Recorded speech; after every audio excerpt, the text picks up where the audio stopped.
श्री शिवाय नमस्तुभ्यम। हर हर महादेव। मैनपुरी उत्तर प्रदेश में गुरुजी पंडित प्रदीप जी मिश्रा द्वारा बांची जा रही श्री तपसी महापुराण कथा आज 7वें दिन की पूरी हो चुकी है। आज यह कथा विराम ले चुकी है। यह कथा 22 जुलाई से 28 जुलाई तक दोपहर 2 बजे से 5 बजे तक चली थी। गुरुजी कहते हैं कि चाहे भले हम 6 दिन की कथा नहीं सुन पाए, लेकिन हमें 7वें दिन की जो शिव महापुराण की कथा है वह अवश्य ही सुननी चाहिए। अगर आज की कथा में गुरुजी ने हमें बताया कि एक बेलपत्री यदि हम शिव पर अर्पित करते हैं तो उसका फल हमें क्या प्राप्त होता है, और हमें ऐसी कौन सी चार निंदा वर्जित बताई गई जो हमें कभी नहीं करनी चाहिए। और साथ में ही आज हम आपको इस वीडियो में बताने वाला कल एकादशी का उपाय जो गुरुजी पंडित प्रदीप मिश्रा जी ने हाल ही में बताया है, और 29 जुलाई का जो सावन का अधिक मास का दान है उसकी जानकारी भी हम आपको इस वीडियो के लास्ट में देंगे, इसलिए लास्ट तक वीडियो जरूर सुने। यदि किसी भी कारण से आप आज 7वें दिन की विराम दिवस की कथा नहीं सुन पाए तो संपूर्ण कथा का रास्ता तो आपको इस छोटी सी वीडियो से प्राप्त होने वाला है। बढ़ते हैं आज की कथा की पहली जानकारी की तरफ। अधिक यदि शरीर में बीमारी हो जाती है तो उसका इलाज डॉक्टर करता है, लेकिन यदि हमारे मन में कोई तकलीफ बीमारी आ जाती है तो उसका इलाज कोई डॉक्टर नहीं, मेरा महादेव ही करता है। कथा की दूसरी जानकारी। लोग कहते हैं कि कुछ साथ लेकर के नहीं जाता, कोई मनुष्य आया तो अंतिम समय में अपने साथ कुछ लेकर नहीं जाएगा, लेकिन जो शिव महापुराण की कथा कहती है कि जो प्रत्येक मनुष्य अपने पाप और पुण्य को अपने साथ में लेकर अवश्य जाता है। कथा की तीसरी जानकारी। यदि हम सोने के सिंहासन पर शालिग्राम को बिठाकर उसके हीरे जवाहरात से उसका पूजन करके यदि हम दान करते हैं तो उससे भी दुगना फल हमें, यदि हम शिव पर एक बेलपत्री अर्पित करते हैं तो उससे प्राप्त हो जाता है। इसलिए हमें शिव पर एक बेलपत्री जो अवश्य अर्पित करनी चाहिए। और अब तो सावन का अधिक मास चल रहा है, इसमें तो इस बेलपत्री का महत्व हमें कई गुना अधिक फल प्रदान करता है। कथा की चौथी जानकारी। गुरुजी ने कहा कि जब हमने शिव महापुराण की कथा बाँचनी शुरू की थी तब उस समय कोई भी शिव महापुराण की कथा नहीं बाँचता था। हम कहते थे कि शिव महापुराण की पोथी पर चढ़ी हुई जो बेलपत्री है वह खाने से थायराइड, शुगर, बीपी जैसे रोग दूर हो जाते हैं। तो लोगों ने उसके लिए बहुत कमेंट किए, बहुत कहा कि शिव पर चढ़ी हुई चीज जो नहीं खानी चाहिए, आप कहते हो बेलपत्री खानी चाहिए। ये तो जब रिसर्च हुई तो पता चला कि बेलपत्री में ऐसा तत्व होता है जो शुगर की बीमारी को भी ठीक कर देता है। कथा की पांचवी जानकारी। यदि आपके पास पूजन की सामग्री नहीं है, बेलपत्र भी नहीं है, फूल भी नहीं है, एक लोटा जल भी नहीं है, चावल का दाना भी नहीं है, तो आपको क्या करना है, शिव मंदिर में जाकर के बाबा की चाकरी शुरू कर देनी है। वहाँ पर साफ सफाई का, पोछा झाड़ू का काम भी शुरू कर दो, फिर देखना बाबा आपको क्या नहीं देता है। कथा की छठी जानकारी।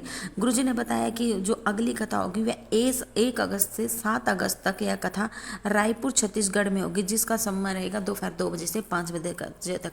इस कथा का समय रहेगा श्री कावड़ शिव महापुराण कथा। गुरुजी ने बताया कि इसमें हम बताएंगे कि हम जो कावड़ लेकर आते हैं उस कावड़ का क्या महत्व होता है। जैसे कावड़ तो सभी लाते हैं, लेकिन हमें वो शिव पर जल अर्पित करने के बाद उस जल में से थोड़ा सा बचाकर घर में कहाँ पर चढ़ाना चाहिए जिससे हमारे घर में धन संपदा वंश की वृद्धि होती रहे, इसकी जानकारी है। इसलिए जो 1 अगस्त से 7 अगस्त तक की कथा है श्री कावड़ शिव महापुराण कथा वह अवश्य ही सुने। कथा की 7वीं जानकारी। हमें कभी भी किसी चीज़ का अहंकार नहीं चाहिए, कि कोई धन का, दौलत का, शरीर का, किसी भी चीज़ का अहंकार नहीं करना चाहिए, क्योंकि जो चीज़ का हमें अहंकार होता है परमात्मा सबसे पहले उसी को हमसे दूर करता है और हमारा अहंकार को तोड़ता है। कथा की 8वीं जानकारी।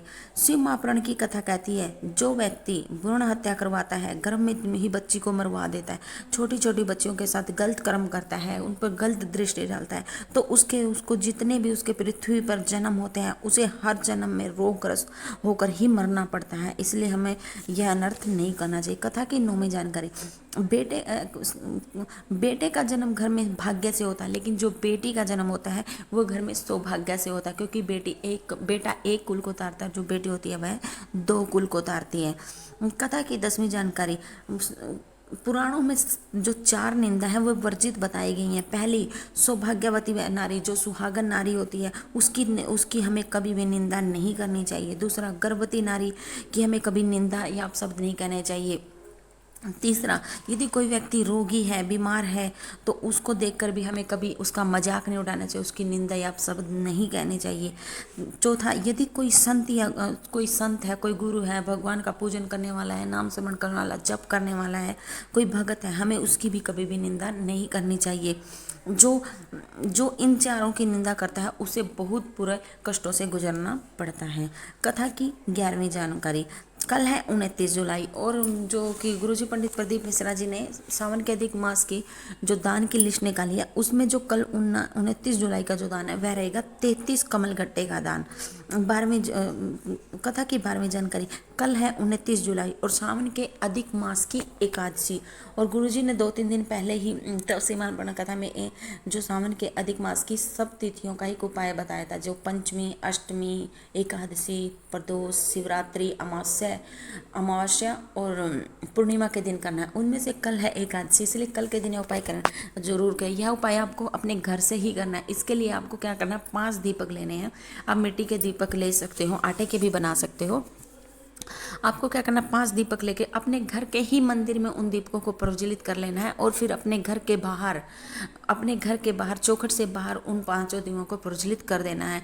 कल की कथा में गुरुजी ने बताया, हमारे मन में संशय था कि हम इसमें गोल बाती का प्रयोग करें या लंबी बाती का, इसलिए कल की कथा में गुरुजी ने हमें यह भी बता दिया कि इन 5 दियों में हमें लंबी बत्ती का प्रयोग करना है, क्योंकि लंबी बत्ती होती है वह हमारे वंश की वृद्धि करती है, धन की वृद्धि करती है, हमारे धन संपदा में वृद्धि करती है। इसलिए हमें इसमें लंबी बत्ती का प्रयोग करके हमें घर की चौखट के बाहरी 5 दीपों को प्रज्वलित कर देना है। आप प्रज्वलित दीप को प्रज्वलित करते समय श्री शिवाय नमस्तुभ्यम, ओम नमः शिवाय, ओम नमः भगवते वासुदेव, जो भी आपको मंत्र आता है आपको उच्चारण कर सकते हैं। देखना आपके घर में कभी भी धन संपदा या की कोई कमी नहीं होगी, आपके घर में कभी भी कोई बड़ी बीमारी प्रवेश नहीं करेगी। इसलिए कल के दिन इस मौके को न चुकाएं और कल के दिन एकादशी के दिन यह 5 दीप अवश्य प्रज्वलित करें।